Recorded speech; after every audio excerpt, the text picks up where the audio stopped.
नमस्कार, पोखरा न्यूजमा स्वागत छ। पोखरा लगायत कास्की जिल्लामा सवारी साधन सञ्चालनमा जोर बिजोर प्रणाली लागू हुने भएको छ। कास्की जिल्लामा आज राति 12 बजेदेखि लागू हुने गरी सवारी साधनहरूमा जोर बिजोर प्रणाली लागू गरिएको जिल्ला प्रशासन कार्यालय कास्कीका प्रमुख जिल्ला अधिकारी ज्ञान प्रसाद ढकालले जानकारी दिनुभयो। कास्कीमा जोर बिजोर सहित ट्याक्सी बोकेका यात्रु बोक्ने अन्य सम्पूर्ण सार्वजनिक यातायातका बस र माइक्रो बसहरूलाई चल्न रोक लगाइएको प्रजीय ढकालले बताउनुभयो। उहाँले भन्नुभयो, कोरोना संक्रमणको जोखिमलाई ख्यालमा राख्दै यात्रुवाहक सवारी साधनमा रोक लगाएर अन्यको हकमा जोर बिजोर लागू गरेका छौं। यस्ता सवारीहरू बिहान 6 बजेबाट साँझ 8 बजेसम्म मात्र चल्न पाउनेछन्। भदौ 20 गते राति 12 बजेसम्म लागू हुने गरी प्रशासनले कास्की जिल्लामा सञ्चालन हुने सेवा तथा कार्यहरूको सूची र मापदण्ड सार्वजनिक गरेको प्रजीय ढकालले बताउनुभयो। प्रशासनले भेला, सम्मेलन, गोष्ठी, बैठक जस्ता भिडभाड हुने कार्यक्रमहरूलाई पूर्ण रूपमा बन्देज गरेको छ। प्रशासनले सूचना जारी गर्दै सबै प्रकारका शिक्षण संस्था, तालिम तथा प्रशिक्षण स्थलहरू, cinema hall, party palace, fun park, रङ्गशाला, फुटसल, खेलकुद स्थल, gymkhana, fitness centre, spa, swimming, beauty parlour, salon सञ्चालन नगराउने भनेको छ। यसैगरी प्रशासनले सरकारी तथा गैर सरकारी कार्यालयहरू, बैंक एवं वित्तीय संस्था तथा सहकारीहरू भने सामाजिक दूरी कायम गर्दै भिडभाड नहुने तरिकाले सञ्चालन गर्न पाइने भनेको छ। त्यस्तै होटल तथा रेस्टुरेन्ट भने होम एन्ड टेक अवेका आधारमा साँझ 7 बजेसम्म सञ्चालन गर्न पाउनेछन्। प्रशासनले अत्यावश्यक काम बाहेक घरबाट बाहिर ननिस्कन आग्रह गर्दै विकास, निर्माण, उद्योग तथा व्यवसायहरू भने यथावत रूपमा सञ्चालन गर्न दिने निर्णय समेत गरेको छ।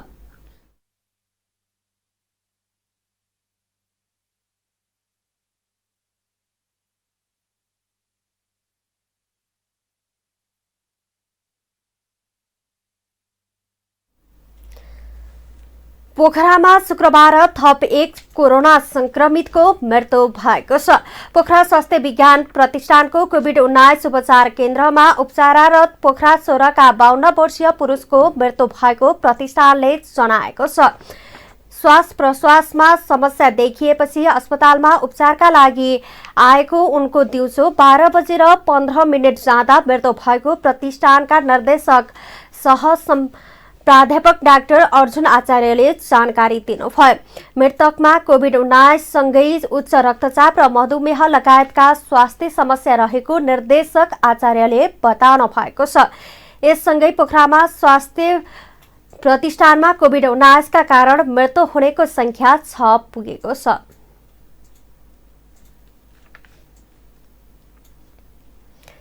पोखरा महानगरमा 280 को संख्यामा कोरोना संक्रमितहरू रहेको महानगरले जनाएको छ।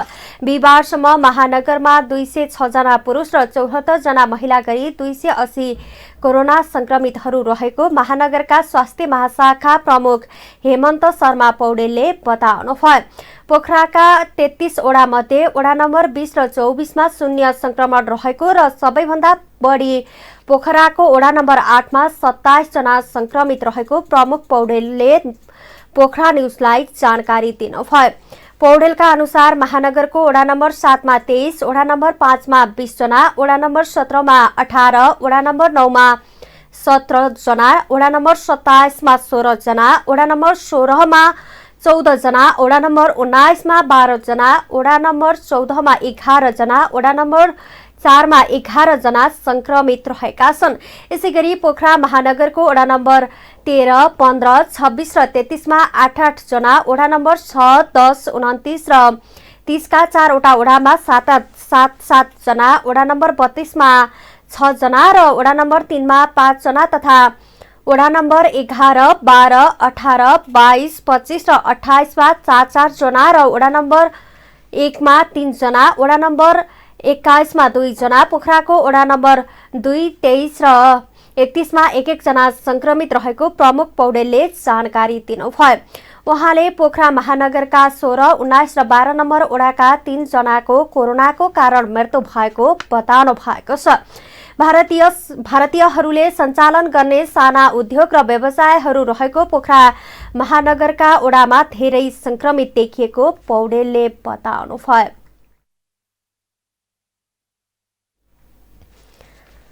पोखराको महानगरमा शुक्रबार थप 17 जनामा कोरोना संक्रमण पुष्टि भएको छ।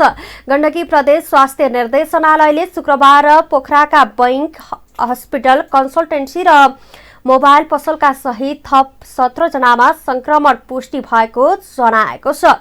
संक्रमित हुनेमा पोखराका 2 का कामना विकास बैंकमा दीप शाखामा कार्यरत 25 वर्षीय पुरुष, पोखरा 3 का एभरेस्ट बैंक अमरसिंह चोक शाखामा कार्यरत 29 वर्षीय पुरुष, पोखराको मणिपाल हस्पिटलमा कार्यरत 26 वर्षीय पुरुष, एक इन्जिनियरिङ कन्सल्टेन्सीमा कार्यरत पोखरा 14 का 35 वर्षीय पुरुष, पोखरा 5 का औद्योगिक क्षेत्रमा कार्यरत 33 वर्षीय पुरुष तथा पोखरा ओडा नम्बर 1 का मोबाइल पसलका सञ्चालक 18 वर्षीय पुरुष रहेको निर्देशनालयले जनाएको छ। शुक्रबार नै पोखरा 11 को 56 वर्षीय महिला, पोखरा 14 का 27 वर्षीय पुरुष, पोखरा 16 का 15 र 39 वर्षीय महिला तथा 35, 49, 52 र 68 वर्षका पुरुष, पोखरा 17 का 28 र 29 वर्षका पुरुष र पोखरा 30 की 50 वर्षीय महिलामा कोरोना देखिएको निर्देशनालयले जनाएको छ। पोखरा महानगरपालिकाका स्वास्थ्य महाशाखाका प्रमुख हेमन्त शर्मा पौडेलका अनुसार थपिएका संक्रमितहरूमा कन्ट्र्याक्ट ट्रेसिङका आधारमा गरिएको पीसीआर परीक्षणमा कोरोना पोजिटिभ पाइएको हो।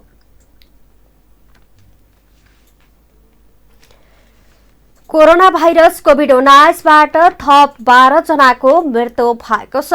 स्वास्थ्य तथा जनसंख्या मन्त्रालयका अनुसार 4 महिला र 8 जना पुरुषको कोरोनाबाट मृत्यु भएको हो। मोरङमा 56 र 65 वर्षीय 2 जना महिला र भक्तपुरमा 64 वर्षीय र मकवानपुरमा 71 वर्षीय महिलाको मृत्यु भएको मन्त्रालयका प्रवक्ता डाक्टर जागेश्वर गौतमले बताउनुभयो। यस्तै उदयपुरमा 52 वर्षीय, पर्सामा 71 वर्षीय, धनुषामा 45 वर्षीय र सिराहामा 55 वर्षीय पुरुषको मृत्यु भएको छ। यस्तै झापामा 83 वर्षीय, चितवनमा 51 वर्षीय, कास्कीमा 52 वर्षीय र रूपन्देहीमा 60 वर्षीय पुरुषको मृत्यु भएको उहाँले बताउनुभयो। यो सँगै कोरोनाबाट आजसम्म मृत्यु हुनेको संख्या 195 पुगेको छ।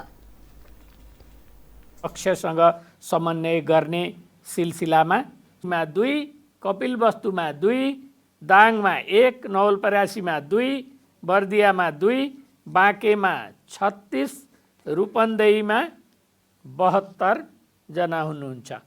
कर्णाली प्रदेशमा जुम्लामा 6, दैलेखमा 11 र सल्यानमा 3 जना। आज 927 जना नयाँ संक्रमित थपिएका छन्। काठमाडौँमा मात्रै 350 जना संक्रमित थपिएका हुन्।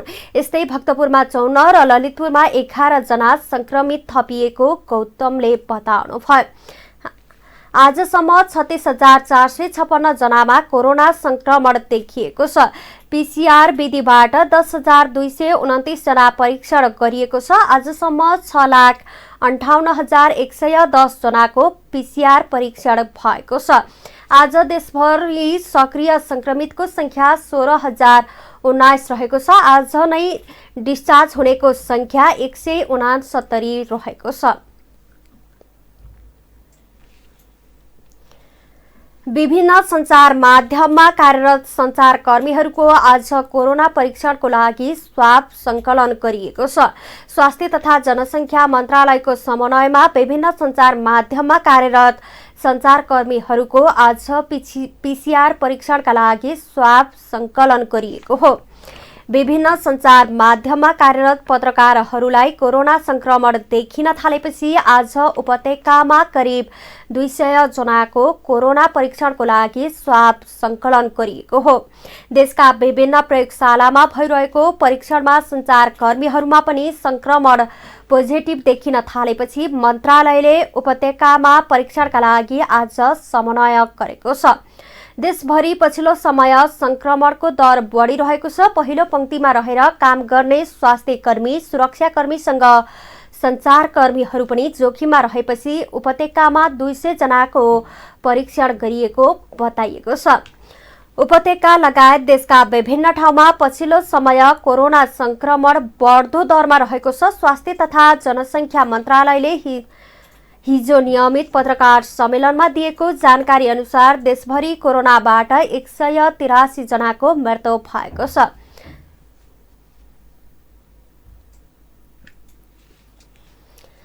देशभरि कोरोना संक्रमण र मृत्युदर बढ्दै गएपछि सरकारले संघ, प्रदेश र स्थानीय तहमा गरी 6000 भन्दा बढी बेड थप गरेको छ।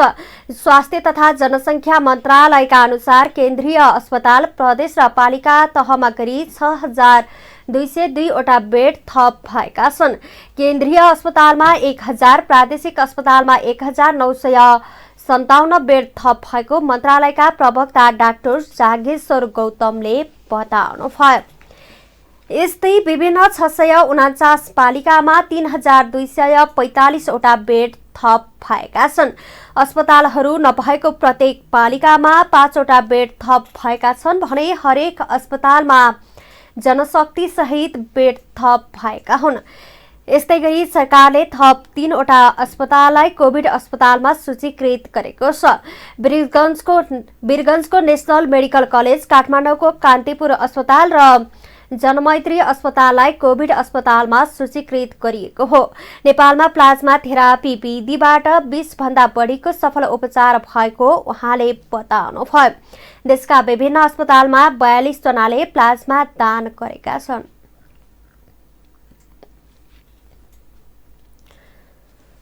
सत्तारूढ नेपाल कम्युनिस्ट पार्टी नेकपाको सचिवालय बैठक स्थगित भएको छ।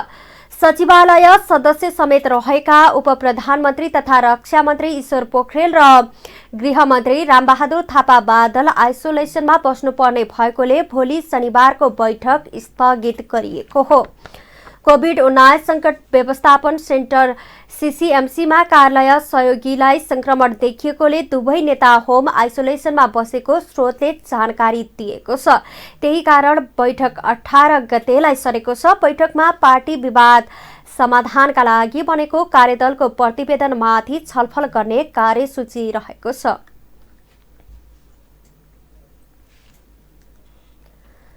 शहरी विकास राज्यमन्त्री रामवीर मानन्दर र काठमाडौँ महानगरपालिकाका प्रमुख विद्यासुन्दर साक्य सहितको टोलीले रानीपोखरी पुनर्निर्माणको स्थलगत निरीक्षण गरेको छ। शुक्रबार शहरी विकास राज्यमन्त्री र काठमाडौँ महानगरपालिकाका प्रमुख सहितको टोलीले रानीपोखरी पुनर्निर्माणको निरीक्षण गरेको हो। निरीक्षणका क्रममा शहरी विकास राज्यमन्त्री मानन्दरले कोभिड महामारी कायम रहे पनि रानीपोखरीको पुनर्निर्माण कार्य सम्पन्न गरी उद्घाटन गरिने बताउनुभयो।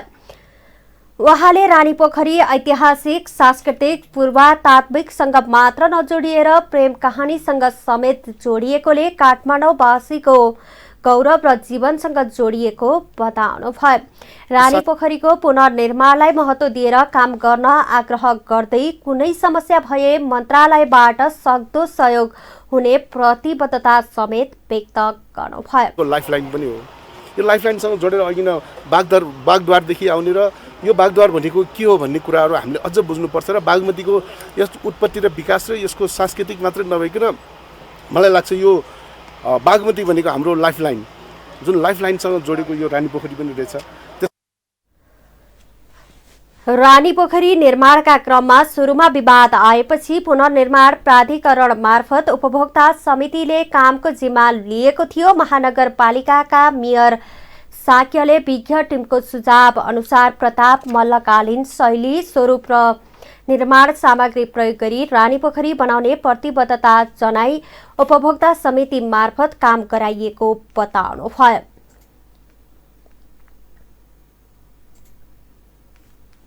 अब तपाईले यो एउटा नेपाली वास्तुकलाको नमुनाकै रूपमा पनि हामीले प्रस्तुत गर्न पायौँ हैन। बीचमा सानोतिनो आयो, कसरी बनाएको, के हो, यसको मौलिकता कस्तो छ भन्दाखेरि साँच्चै नै अब प्रताप मल्लको पालामा चाहिँ नि अब 360 वर्ष अगाडिको जुन स्वरूप हो त्यो त अहिले फुबनौट नै त्यस्तो छैन होइन। या यसअघि रानीपोखरीको पुनर्निर्माणको काम महानगरपालिकाले आफै गर्दा यसको शैली र पुरातत्व बिगारेको भन्दै विवाद भएपछि राष्ट्रिय पुनर्निर्माण प्राधिकरण मार्फत उपभोक्ता समितिले काम सुरु गरेको हो।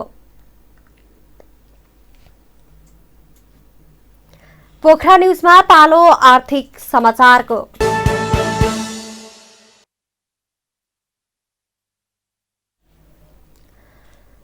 सुन चाँदीको भाउ आज बढेको छ।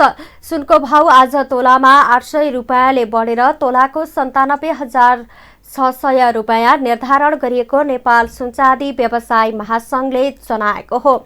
हिजो तोलामा 400 रुपियाँले घटेर सुनको भाउ आज तोलाको 96,800 रुपियाँमा झरेको थियो। यस्तै चाँदीको भाउ आज तोलामा 35 रुपियाँले बढेको छ।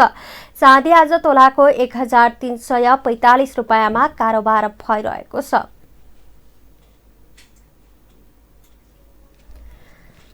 कोभिड-19 का संक्रमित बढ्न थालेपछि पोखरा महानगरको आग्रहमा यहाँका 2 होटल पे आइसोलेसन सञ्चालन गर्न तयार भएका छन्। महानगरद्वारा जारी 3 दिने सूचनाको आधारमा यहाँ स्थित रोयल पाम होटल र होटल स्टेले आइसोलेसन सेन्टर बनाउन आवेदन दिएको महानगरका सूचना अधिकारी भरत पौडेलले जानकारी दिनुभयो। संक्रमितको संख्या बढ्न थालेपछि होटललाई पनि पे आइसोलेसनको रूपमा प्रयोगका लागि आह्वान गरिएको महानगर प्रमुख मानबहादुर जीसीले बताउनु भएको छ। उहाँले पहिलो चरणमा 2 होटल इच्छुक देखिएको तथा उनीहरूको उपलब्ध गराउने सेवा सुविधा शुल्कको बारेमा छलफल भइरहेको जानकारी दिनुभयो। अब पालो अन्तर्राष्ट्रिय समाचारको।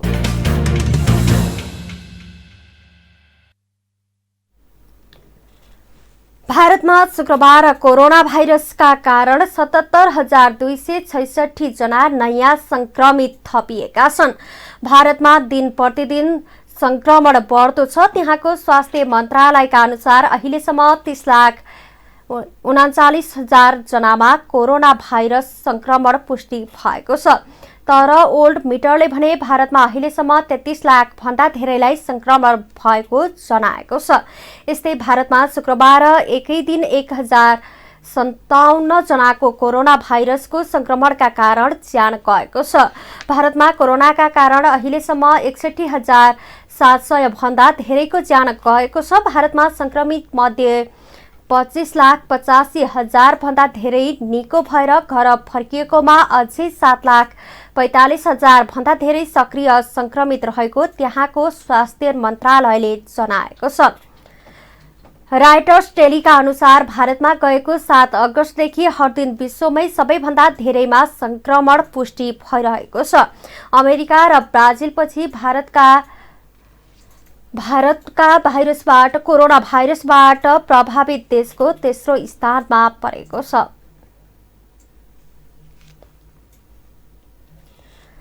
अमेरिकी राष्ट्रपति डोनाल्ड ट्रम्पले दोस्रो कार्यकालका लागि रिपब्लिकन पार्टीको मनोनयन स्वीकार गर्नु भएको छ। मनोनयन स्वीकार गर्नुहुँदै ट्रम्पले आफू एक्लैले समाजवाद, अराजकता र अतिवाद जस्ता शक्तिको विरुद्ध पर्खाल बनेर उभिने बताउनु भएको छ। तर डेमोक्रेटिक पार्टीका प्रतिद्वन्दी जो बाइडेन आउँदो नोभेम्बरमा चुनिए भने यो उनको अभियान हुनेछ। ट्रम्पले बाइडेन विजयी हुँदा देशको वर्तमान संकट अझ बढ्नेमा जोड दिएका छन्। ट्रम्पले राष्ट्रपति आवास भवनलाई राजनीतिको लागि प्रयोग गरिरहेको भन्दै आलोचना भइरहेको बेला ट्रम्पले व्हाइट हाउसको साउथ लनमा उपस्थित भएर यस्तो बताउनु भएको हो। रिपब्लिकन राष्ट्रिय सम्मेलनको चौथो र अन्तिम रातमा ट्रम्पले भन्नुभयो, हामी अमेरिकी सपनालाई बचाउँछौं कि एक समाजवादी एजेन्डाले आफ्नो मेहनतबाट बनाएका भाग्य बर्बाद गर्ने अनुमति दिन्छौं, यो चुनावले नै तय गर्नेछ। अब पालो खेल समाचारको। इटालियन क्लब युभेन्टसका स्ट्राइकर क्रिस्टियानो रोनाल्डोले UEFA Champions League fans goal of the season award जितेका छन्। भोटका आधारमा रोनाल्डोलाई अवार्डको घोषणा गरिएको हो। युरोपियन क्लब फुटबलको सर्वोच्च निकाय युएफओले घोषणा गरेको च्याम्पियन्स लिगको गोल अफ द सिजनमा रोनाल्डोको गोल उत्कृष्ट ठहरिएको छ। उनले सबैभन्दा धेरै मत पाए। च्याम्पियन्स लिगको अन्तिम 16 अन्तर्गत लियोन विरुद्धको दोस्रो लेगमा रोनाल्डोले गरेको गोल उत्कृष्ट बनेको हो। यो खेल युभेन्टसले 2-1 ले जितेको थियो, तर पहिलो लेगमा 1-0 ले पछि परेको युभेन्टस अभय गोलको आधारमा च्याम्पियन्स लिगबाट बाहिरिएको छ।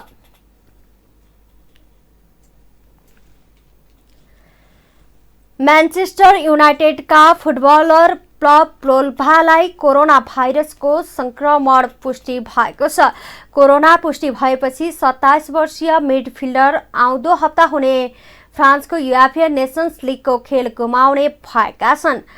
टोटनह्यामका मिडफिल्डर टाङ्ग्रे एन्डेमले पोग्बाको राष्ट्रिय टिमका खेलाडीमा पनि कोरोना भाइरसको संक्रमण पुष्टि भएपछि 14 दिन सेल्फ आइसोलेसनमा बसेका छन्।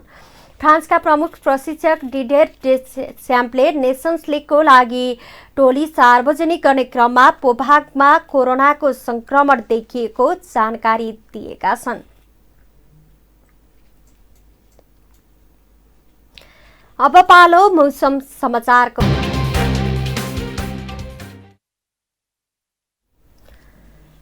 पश्चिमी न्यूनचापीय प्रणालीको प्रभावले देशका केही स्थानहरूमा मेघगर्जन सहित हल्कादेखि मध्यम वर्षाको सम्भावना रहेको मौसम पूर्वानुमान महाशाखाले जनाएको छ। गण्डकी प्रदेश सहित बागमती प्रदेश, सुदूरपश्चिम प्रदेश, प्रदेश नम्बर 5 र कर्णाली प्रदेशका केही स्थानहरूमा भारी वर्षाको सम्भावना रहेको महाशाखाले जनाएको हो। देशभर सामान्य बदली रही थोरै स्थानमा हल्कादेखि मध्यम वर्षा हुनुको साथै गण्डकी प्रदेश, बागमती प्रदेश, कर्णाली प्रदेश, सुदूरपश्चिम प्रदेश र प्रदेश 5 का केही स्थानहरूमा भारी वर्षाको सम्भावना रहेको छ। उक्त स्थानहरूमा नदीमा पानीको बहाव बढ्ने, पहिरो जाने, ढलपानीको राम्रो निकास नभएको ठाउँमा डुबान समेत हुन सक्ने भएकोले आवश्यक सतर्कता अपनाउन महाशाखाले अनुरोध गरेको छ। अब पछिल्लो 24 घण्टाको मौसमी विवरण।